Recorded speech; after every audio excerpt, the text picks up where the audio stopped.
नमस्कार दोस्तों। भगवान श्री कृष्ण की लीला अपरंपार है, इसलिए वे अपने भक्तों के साथ मिलकर अलग अलग रूप धारण करके लीला करते रहते हैं।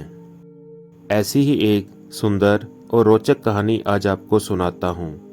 जब ठाकुर जी अपने भक्त के साथ चोरी करने निकल पड़े, क्या हुआ उनके साथ, आइए सुनते हैं आज की इस कहानी में। गवरिया बाबा वृंदावन के एक प्रसिद्ध परम भक्त थे। वे पागल की तरह रहते थे। दिन में गवरिया बाबा कहीं भी रहें, रात्रि में वृंदावन के समीप के जंगलों में घूमा करते थे। एक बार घूमते समय चोरों के एक दल ने उन्हें देखा और गवरिया बाबा से उन्होंने पूछा कि आप कौन हैं? तो गवरिया बाबा बोले कि तुम कौन हो? तो चोर बोले कि हम तो चोर हैं। तो फिर बाबा बोले कि मैं भी चोर हूं। तो चोरों ने कहा, तब तो हमारे साथ तुम भी चोरी करने चलो। गवरिया बाबा ने कहा, अच्छा चलो। इतना कहकर वे उनके साथ चोरी करने चल पड़े। बाबा को लगा कि कान्हा के सखा कहीं दही चोरी करने जा रहे हैं, सो प्रसन्नता के साथ उनके साथ हो गए। चोरों ने एक घर में सेंध लगाई और वे उसके अंदर घुस गए। वहां उन्होंने सामान बांधना शुरू कर दिया। गवरिया बाबा चुपचाप एक ओर बैठे रहे।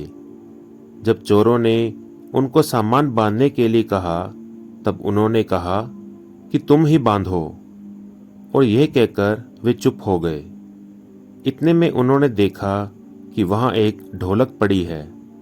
भगवान की भक्ति में सदा मस्त रहने वाले गवरिया बाबा को मौज करने की सूझी। उन्होंने ढोलक उठाई और उसे उठाकर लगे जोरों से बजाने। ढोलक की आवाज सुनकर सब घर वाले जाग गए।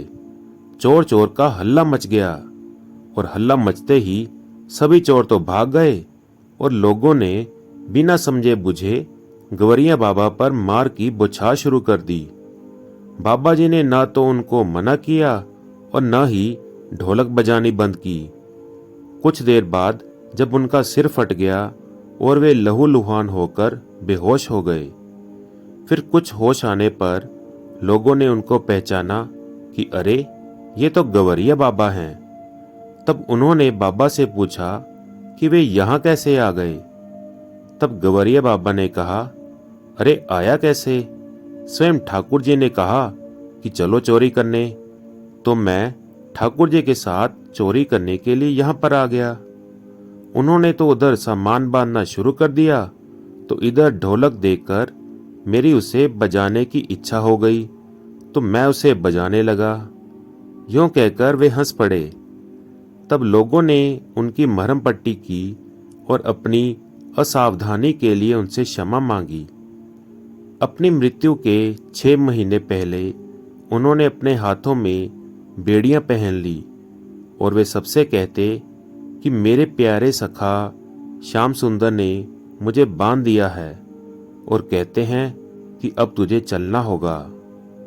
जब उनकी मृत्यु के 5 दिन शेष रह गए, तब उन्होंने एक दिन अपनी भक्त मंडली को बुलाया और पूछा कि जब मैं मर जाऊंगा तब तुम कैसे रहोगे। वे प्रत्येक के पास जाते और उससे रोककर दिखाने को कहते हैं। इस प्रकार उस दिन उन्होंने अपनी भक्त मंडली से खूब खेल किया।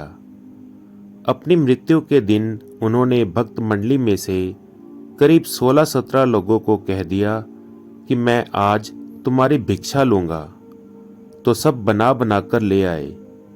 उन्होंने उस सारी भिक्षा में से करीब 3 हिस्से भिक्षा के खा लिए।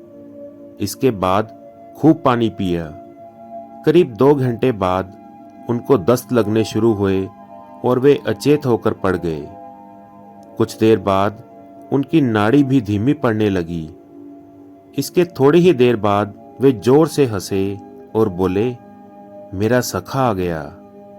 और ये कहते कहते उनका शरीर चेतना शून्य होकर गिर पड़ा। ऐसे ही होती है भगवान उनके भक्तों की लीला। बोलो भगवान श्री कृष्ण की जय। तो कैसी लगी आपको ये कहानी प्लीज़ कमेंट करके ज़रूर बताएं और इसी प्रकार की अच्छी अच्छी और सुंदर कहानियाँ सुनने के लिए चैनल को फॉलो करना और सब्सक्राइब करना ना भूलें। धन्यवाद। जय श्री कृष्णा।